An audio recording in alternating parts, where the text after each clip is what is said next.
welcome to Get Uplifted. We are in 2021. It is a new year and we are bringing on some new guests and we're talking about all things fitness, wellness, beauty, mindset, and positivity. So thank you so much for joining us. We are here with Brooke and Kat Wyman, the owners of SoulFire Collective, whose mission is to empower individuals so that they can live a life of possibility and connection, both on and off the mat. Kat and Brooke, how are you guys? Welcome. Thank you. We are so good. How are you? Good. I'm good. It's so good to see your faces in person. And I'm so grateful for you both taking the time and energy to hop on here and, help people get uplifted. Absolutely. We're pumped. We feel honored. So thank you.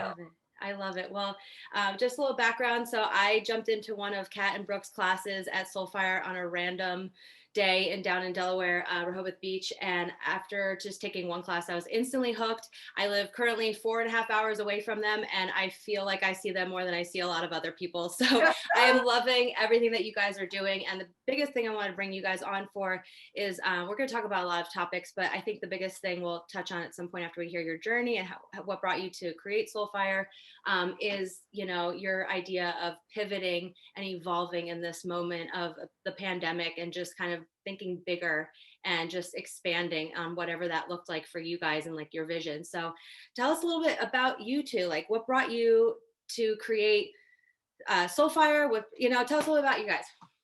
Well, I'll try it. We'll do it. It can be a banter. Yeah, it'll be a banter. There's a lot to cover. I was to say it's a lot. I know. Loaded question. Yeah. Truthfully, we moved to Rehoboth Beach and we were in a partnership with another studio. So that where SoulFire was another yoga studio. And it was the two of us and then one other owner. Long story short, that partnership kind of dissolved. She didn't want to run the studio anymore. So Kat and I rebranded. It's a new name. It was new everything to SoulFire Collective. I'm trying to think of the best way to. You're better at. I think the big. We'll be talking for 2 hours, and then you'll be like, I love it. That wasn't very succinct. You'll be like, I don't know what you're talking about. I think truthfully, we always had like a real vision for what this space could be, and beyond yoga, and in what this could create for the community. So we always taught here, even when we backed out of being in partnership with the business, we continue to teach because our passion will always be and really is in people and community. And I think Brooke and I always trusted that they're. I guess it's like the field of dreams. If you build it, they will come. So when time came to change the business over, what we really, really, really wanted to create and how SoulFire came to be is a space of just like connection and community. And like, it doesn't matter where you are. It doesn't matter what walk of life you come from. It doesn't matter if you don't even know what yoga is. It doesn't matter if you don't even like yoga. Like this is a space for you. And this is a space where you can feel welcome and feel a part of something. I think one of the best descriptions, actually one of our collective members actually came up with from the space is she said, the difference with SoulFire is, she goes, my home studio, people say, hey, like, how are you? And she said, the difference with SoulFire is like people look in each other's eyes and they go, it was so nice to practice with you this morning. And it was so nice to be with you. And like, that's truthfully all we've ever wanted to create is a space where people can see one another and can be one another and can be their most authentic selves. And, it's been like, I think even to go back further, it's been twists and it's been turns. And I think Brooks and my journey obviously had such a huge hand in it. We worked together like years ago and now we're married and that's a whole nother thing. And it's all landed us here, right here and right now. But I think the biggest thing is we've always had this dream of not just what Rehoboth needs, but I think the world needs. The world needs a space to feel seen and heard and connect, truthfully. And it could be yoga, it could be ping pong, it could be whatever. It just so happens in our space it's yoga because that's what we're passionate about. I love that. I love that so much. And it really, I can testify that literally it's like from the first class of going in there, I knew no one. And I left and I felt like I had like a community and like I don't even live there. And it felt just so welcoming, and this whole energy and community that you both have created with SoulFire. It's like, it stands the test of time. This is like, I just love everything that you're doing because for someone who lives so far away to feel so connected and just have like this, group and community of just amazing individuals who come together and, like you said, acknowledge each other and say, it was so great practicing with you. And I just love that. It's all about inclusion and community and supporting one another. And you guys have built something so beautiful with that. And also, I love everything that you guys have done, just making the whole space. It's not just a studio. If you guys haven't been to SoulFire, it is like a whole level of a building, and it just is like a whole community space. Could you talk about how you guys expanded a little bit into that?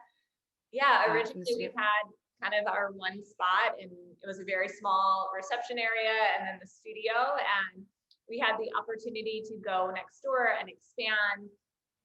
And everyone said, like, are you going to make it another studio? Do you want it to be like, so you could run classes in 2 studios? And sure, that would be fantastic. But to us, like we said, like the reason we get out of bed is for connection and belonging. And so we really opened this space next door. It has a huge farmhouse table in it. It has big comfy chairs, and that's all we want. What makes us the happiest is to look in that space and see people talking after class, like 2 people who didn't know each other sitting and talking, couples, because we have so many couples that come together, like 2 couples sitting there after class. So our expansion is truly the only reason it's there is for connection.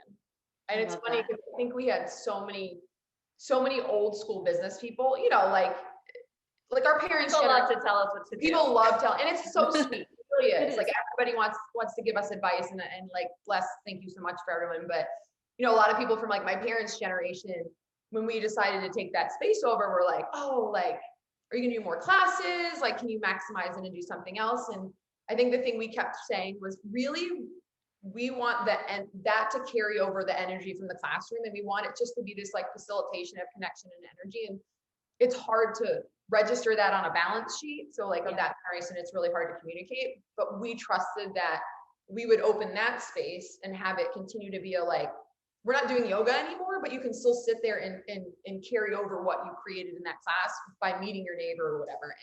And we trusted that energy would just build. But it's always funny because I mean, every year we have a million people who are like, hey, have you thought about doing like more classes? And we're like, yes, we have. And that's like not spaces for connection. Yeah, that's a connection space. Yeah, I love that. I mean, because if there's one thing after every class is like no one wants to leave. The vibe is so good at the studio that you're just like, I don't want to leave. What?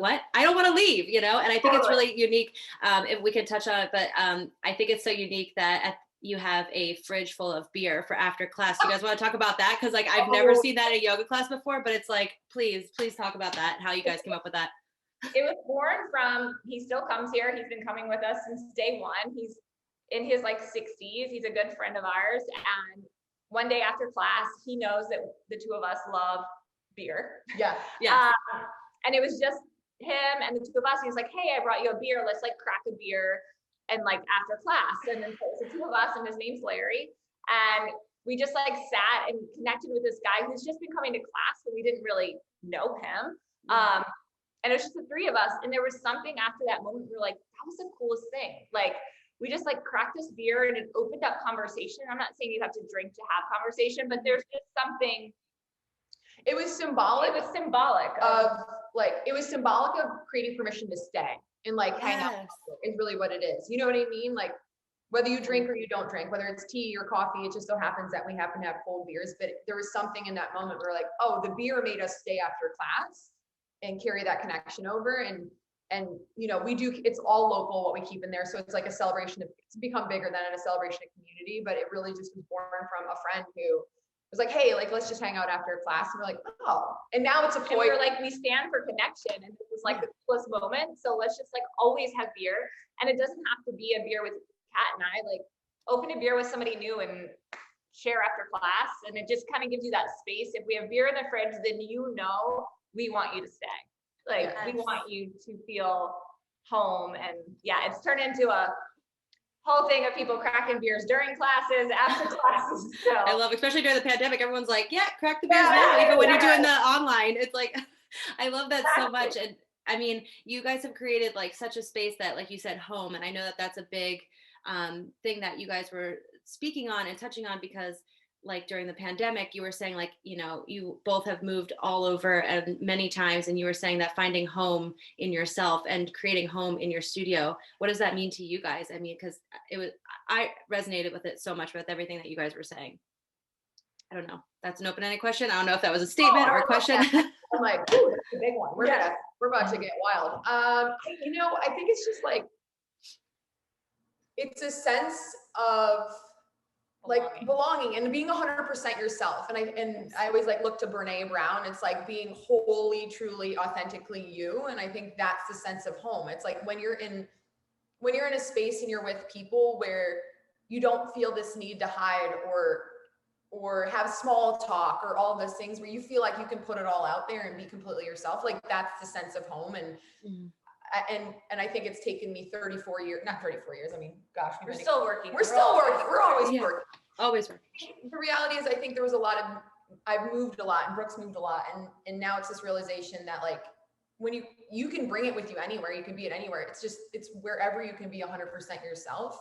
And whenever you can be wholly, truly, authentically you. And we always hope that whether it's in these four walls, you feel that way, or if it's, we're giving you permission to do that on your mat at home or in a conversation that we had, like allowing you to understand that wherever you're at, you can be home. Oh, I love that. I love that so much. And it kind of leads me to my next question of, you know, how do you both stay true to yourself and to the brand and SoulFire and everything it is? Because I feel like there's so many opinions, like you were saying, or people trying to help and being so sweet. And I feel like, especially now, there's a lot of noise and, you know, social media and stuff. How do you two stay true to yourselves? Good question. And it's funny because a lot of people know me as a lot more soulful, a lot more, I love a slow practice. I love yin. I still love power. Obviously, I love power. But the two of us, even though we're married, we're very opposite. I always say like, I'm the soul and she's the fire to SoulFire. Ooh, I love that. Yes. And which allows us almost to, I can stay true to who I am and she can stay true to who she is. And it creates this like beautiful package of what SoulFire is. And I think we're also, we do a lot of reading and a lot of studying and a lot of books, and we're very obsessed with like entrepreneurship and marketing and branding and all of those things. So when people give us their opinions, yes, we listen, but I think we just know in our hearts what we need to do. And we're very good at following our heart. Correct. Maybe that's the answer. Yeah. Like we'll take on the noise, but we're both very much gut decision makers. And if it doesn't feel good in our heart, we're not going to do it. I think we've gotten really good at the like, thank you so much. Yeah. I love that. I love that. And then they just like keep nodding. And it is. I think it's, they're feelers. Like if something doesn't feel right, we're probably not going to do it. And I think the toughest, and I think it's just in this year, I think we're running up against is like you said, the noise. And Brooke and I are like very community and people and love and compassion and connection. And I think the balance this year, because, you know, our business is maturing more now, is how do you maintain that, but also make really strong, concrete business decisions and not make people feel like, but wait, they're not like love and connection. It's like, I think it's this year, it's been balancing, being like, thank you so much for your opinion. And like Brooke and I have really strong boundaries as human beings. We really have really strong guardrails in the business, like things that people don't necessarily see. But I think it's like our personal boundaries and our like business guardrails and operating principles and expectations and things that create a very strong, like we have a very strong no and like a very clear internally no as to what we're going to do going forward, and a very clear yes.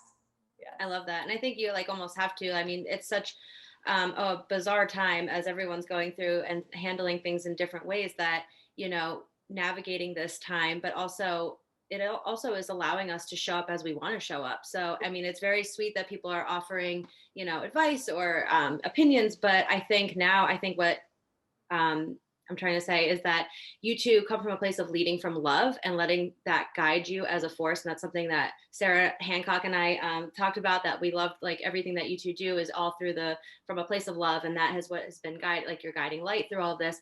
But I do think it's such an interesting time that you have handled so well of, you know, pivoting, evolving, expanding, and whatever that looks like for you, and whatever, you know, because it's such a unique time that, you know, we really can decide how we want to show up. And you both have done such an incredible job with showing up in this pandemic, literally. Thank you. Thank you. For real. I think our filter is like, does it provide, are we leading with love and connection? And if it is, then we will go forward. And if it's not, then it doesn't feel right to us. So yeah, I mean, you said it beautifully, and it's good that people feel that, because that is kind of like our business gauge, I guess. That's our life gauge. I think I heard the best bit of advice. I think I recently read it, but we kind of internally have thought it is like, if it's not a hell yes, it's a no. Like really, really simple. And for us, like, if it's not love and connection and all those things, then it's a no. And it's not right or wrong. It's just like, yeah, no, thank you. Like, I think that's been a really strong filter for us any year, but this year it's been so absolutely clear. I love that. And that kind of transitions us into, I know that going digital wasn't something that you wanted to do. This was not something you wanted to do virtually, but it honestly, I was just curious about like how you guys made the jump to evolve and, you know, kind of cross borders, boundaries by doing the virtual live. Yeah, kind of riff off of that. I don't know if that's what I'm asking, but it happened so fast and organically. I think it happened fast, but it happened with a deep breath, is what I would say. It's like it happened really quickly. Backstory, you're spot on. It's something we never wanted to do. I think what's funny, lesson learned 2020, never say never. Yeah. We, up until this point, we've had people up, down, and sideways be like, will you do beach yoga? And we were like, absolutely not. And then people were like, will you record your classes? And we were like, no, thank you. And then 2020 rolled around and we were like, okay, we literally have to tear our playbook up and look at this completely differently. And I think the one thing we did do is we got into action really quickly, but we got into action with a deep breath. And we didn't do it from like a reactive place of looking at it as, Brooke and I are really big vision people, and we want to see long-term and like longevity. And I think we looked at it as, okay, like we need to solve this quickly, but this is not a Band-Aid solve for a pandemic. This is a solve for the way the world's going now. Like the reality is we've got Peloton and Lululemon's Mirror and all of these things. So there's very clear indicators that the virtual platform, the digital platforms are not going anywhere. So we need to do this swiftly, but we need to do it really, really well. Luxury. We need to do it luxury. And it can't feel like, it almost can't feel like an extension of the studio. So like what we saw a lot of people do is they just built it into mind body. So there was almost this like crossover between like in studio and not. We wanted to feel essentially like you at home have your own SoulFire studio that you're walking into every day, and not you just happen to be logging in as opposed to walking in physically. So I think that was the thing we wanted to accomplish. And that was what we kept looking at, was like, how can we do this really, really quick, but how can we do this really well, and something that we will have we can continue to evolve and make better and better and better and build off of it, but we're going to have it for life. You know, people can make suggestions and we can put this class up and we can do more lives or whatever. And I think that worked. Yeah. And we're going to evolve it again. Like we go and get a drink and we'll be like, okay, you know, what will be like the next evolution, you know, and how much would that cost to make that happen? And how can we make this better? Like we're committed now. This is studio number 2 for us, and we're committed to making this as quality as possible. I love it. This year has obviously been difficult on a million levels. Mm-hmm. And nobody would have probably asked for it, but it gave us everything we needed to push. Because the only reason we didn't want to do a digital studio is because it's vulnerable to put your teaching out there, you know. And so we got pushed into things that we would have said no to for fear reasons, like for just ridiculous reasons. So I can't imagine not having a digital studio now. No, it's hard. So this year definitely asks you to grow. 100%. Definitely. For those who were willing to get in the sandbox, this year was so fun not diminishing anything that's happening on a global scale or a pandemic or all that's happened, but I do think it's created a beautiful opportunity to, like I said, tear up the playbook. And like, there's no mistakes for this year. Like, you literally are working in a completely attempting something. Yeah, you just attempt something. Like every day we're like, okay, like the game has changed. Like, what are we going to do today? And I think that's what's been so fun about it, is now we've got, our business is different and we're different, which has been really cool. That's amazing. I feel the same way, where it's just like, I feel like everything's been shook up. Yes, it was terrible to go through, but like looking back on it, it's like, okay, I'm we're all pursuing different avenues and different directions that we probably would have never went down if we ever had any kind of like slowdown such as this, or just a pivot or being forced in a different direction. So I feel like what you all did, and like, you know, I wanted to bring you on here because during the pandemic and everything, I literally feel like I did yoga with you guys every single day, like on your lives and on your Instagram lives. And I love when you teamed up with Dewey Beer Co. and stuff. Like that was so amazing what you guys did, and creating community and just, you know, having a place for people to show up, you know, on these lives and still feel that like, you know, you're not isolated, even though we were all kind of doing our own thing. And it's just so amazing to see how much this has expanded, you know, not just, you know, location, but, you know, around the country, the world. I mean, going into pandemic, we were about to put pen to paper to open up a second studio, which is so funny. We're like two studios 2020, which we still consider that a goal crush. It is. Studios number 2. And yeah, and I think for us, just as like business people, it's still going to happen. It's just like timelines have kind of, we're looking to see more forward progress and like some things before I think we would be willing to make that leap right now. But it is something. It's a goal. It's a goal, and it's going to happen because we truthfully believe this, and it's not about us, like, but people need a space, especially after 2020, where they can feel connected and home in their bodies and their minds and souls, and they can meet people who are kind and feel a sense of belonging. Like, yes, we're going to need it more so than ever needed in our whole entire lives. So we stand by that, and you know, when it happens, it'll happen. But yes, so there is definitely massive goals to have a SoulFire number 3. Oh my gosh, that just made me think of like, you guys need to tell me your experience also with the Freeman Stage. I mean, come on.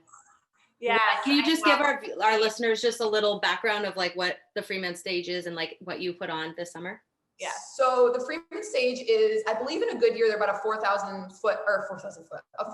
seat venue. They were a concert venue. So they've hosted Sheryl Crow, Trevor Hall, Darius Rucker, Mike Franti, they've hosted a number of big acts over the course of the years. They're located in Ocean View, Delaware, and they are a 501c3. So they're a charitable organization, and their whole mission is to bring the arts to the area. So what they do over the summer is they have concerts. The concerts, that the money they bring in goes back into the organization in order to bring like music, arts, education to a lot of low income areas and schools. Kids that will probably never see a Broadway show, like they'll bring Broadway shows to them, so they have that experience. So anyway, obviously this year, like everyone, they were hit by the pandemic, and their 4,000 seat venue was hosting concerts, and people were sitting next to each other, couldn't be. So they ended up having, 200 pods? 90 pods, just kidding. So they ended up doing, which you've probably seen in a number of areas, those circles that they put on the ground. Yeah. You know, they started to do concerts where you could like get a pod and you could have anywhere between 1 and 5 people. And they basically went from 4,000 to 1,000 people essentially spread out. And, you know, one of their actual CEO, who's a good friend of ours, reached out and was like, hey, you guys, like, obviously our concert calendar isn't really as robust this year. And we're really looking to get in the sandbox and create whatever we can create this year. They were a lot more open to creating whatever. And she was like, would you have any interest in doing something with yoga? And Brooke and I were like, holy shit, goals, yes, absolutely. Which is funny because the year prior we had said we want to do something at the Freeman Stage, and someone's like, no, they're really hard to like do stuff with because they're a charitable organization. And long story short, we partnered with them, and I think we pretty much sold out every single one. We had almost about 200 people per Freeman event, and we brought a collaboration of music and yoga, and you know, we had the ability to reach people who probably would never have taken our class. And just, you know, and a really safe, socially distant. They did an amazing job. Very safe, very socially distanced. Yes. But it gave people, I think everyone just said it was like a slice of normalcy. You know, by summer, that's what we all wanted, was just to maybe hear a little live music, see humans. So it was just this, it was incredible. Slice of normalcy for people. And to see that many people come together, it was a life-changing moment. To stand on that stage and just like see that was incredible. Yeah, I think incredible. I think in backstory with Brooke and I, like both of us, like I know I get really nervous public speaking isn't my natural thing. And you know, we don't really consider ourselves stage performers. So to like step out on a stage for the first time, like a legitimate like concert, and you've got a headset on and you're like, oh God, like there's lights and everyone's looking at me and I can hear my voice getting kicked back in the ear. It was like a totally humbling experience to be able to do that. And I think we did 6 or 7 sessions or something like that, and raised a lot of money for an incredible organization. So it was just really cool. So we're hoping next year, what's up, Freeman Stage? Yeah. When we can get more bodies in there, we will do it again, and we'll do one whole blowout, and it'll just be like a ton of friends, and it'll be amazing. Yes. But yeah. Oh my God, I'll be there. I will be there. Freeman Stage, we need this to happen, please. Yeah, we need right. this. We need this. Oh my God, that sounds incredible. I mean, just from seeing your photos of you two on stage, like from like behind looking out, it was like, oh my gosh, you guys must have like had so much fun, and what an adrenaline rush, but also know that you're bringing so many people together and like helping others. And it's just, I mean, what a beautiful thing. And that kind of shows that, like, you know, never doubt or diminish your dreams, because you said Freeman Center and someone was like, yeah, right, you can't. And it's like, hi, 2020 shook up everything. Here we are. My mom got to experience it, which I think was the most humbling experience. Like she was in town for a weekend. She was in town for a weekend, and she doesn't really do yoga. Like, she's like, I would do it if you were by me, but you know, anyway, she doesn't really do yoga. So she basically does it twice a year when she comes to visit me, and that's her, like, you know, patronage or whatever. Yeah. But she got to experience it, and just to see her, I think it was like the first time she kind of got what we do. You know, it's always like, oh, my daughter owns a yoga studio, like. But I think it was the first time that she really understood what we did, because I could see her like emotionally impacted by like we talked about courage, and like, you know, the next day she was like, I jumped in the ocean because she said, you know, I knew I wanted to work on my courage. It was just cool. It was so cute and so cool to have this impact of us teaching, and then like see it translate for her too. So like, yes, Freeman Stage was amazing, but I think one of the coolest moments was having my mom be impacted by the whole thing, and like finally be like, oh, like, this is what you do. No, that's so amazing to share that experience, because you can only talk about it so much. I mean, even just from people listening to this, you can only talk about it so much until you experience it yourself. And that's, hopefully you guys who are all watching this, like, can, you know, get the vibe that it's just like so much fun and love, and just a place of, you know, serving others and creating community. And seriously, I love every single thing you do. And honestly, I love, you know, what sets you apart is, you know, the community, the space that you create with the studio, in and out of the studio now on the digital aspect, and all the amazing things that you guys have been doing with, you know, taking yoga to the beach. I was able to pop in for one of your yoga outdoor sessions at Good Earth, which was incredible. Doing like yoga outside in like the garden was just like unreal. And just like coming up with different spaces that were safe but outside. And you guys also opened a warehouse. Yes, we partnered with someone in a warehouse as well. Yeah, I think partnership is lesson of the year. I think like, don't be afraid to ask. Like, you didn't ask for a lesson, but like, I think the thing that we've learned this year is like, don't be afraid to ask the question. And we're all in this together. Like, it's taken a year that's pulled the rug out from underneath all of us to realize like, we are all in this together, and we can all help one another. And when we have now when I look at the list of people we've partnered with in this past year, the Freeman Stage, Good Earth, Salted Vines, our developing artist collaboration, like the list go on and on and on. Which I think was kind of as we were thinking of places to have yoga, because we needed to be outdoors, because we don't want to come indoors. We'd have so many people say like, you know, did you see that field over by Rehoboth Elementary School? And I was like, I love that. And again, what Kat and I stand for is like connection. And so what we wanted, wherever we did outdoor yoga, was to partner with another business. So that restaurant is getting 20 people that have never been, and then we're getting somewhere to practice. So it's like, we did Salted Vines, that winery now had, whatever we did, we wanted to be part of a community and bringing two businesses together, as opposed to, oh, that's a beautiful field and we'll go practice there. It needed to be a win-win-win-win for a community that wasn't having their best year. Yeah, that just speaks volumes about, I mean, just who you two are, and everything SoulFire is as a collective. And I mean, that is the most beautiful thing. I didn't even realize that. And honestly, I've never been to Good Earth. So if it wasn't for you, I would have never been there or checked it out. Their amazing food and drinks and beautiful market. I'm like, and like whole atmosphere, it's just amazing. And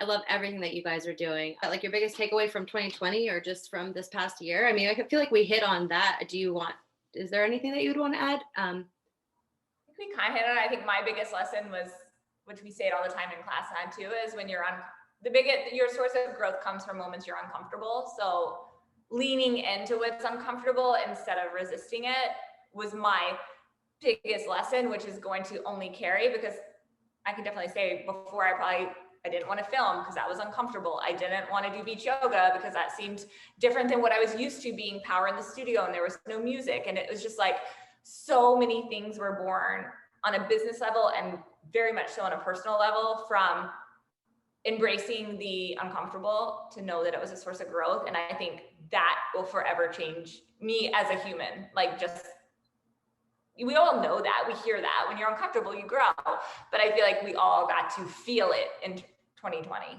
Yes. 100%. Yeah. I would agree. I mean, yeah, your greatest source of growth comes from getting outside of your comfort zone. And it's like so cliche, but this was proof in the pudding. And, you know, I think that, and then I think the thing is too, is like, don't be afraid to try. Like, I think this year was the greatest lesson. Everyone's like, you know, there's no such thing as failure, and like failure leads to growth and all these things. And like, don't be afraid to make a mistake. But like, the reality is, like, this year, I think taught me, it was just like, try, like, ask a question, try. If you hear a no, it's fine, move on. If it doesn't work out, like, it's not terminal, nothing ends. Like, you just you dust yourself off and you keep moving. I think just that thing is like, don't be afraid to try, and don't be discouraged by a no. No's not the end. No just means you have to find a different way in. Yes.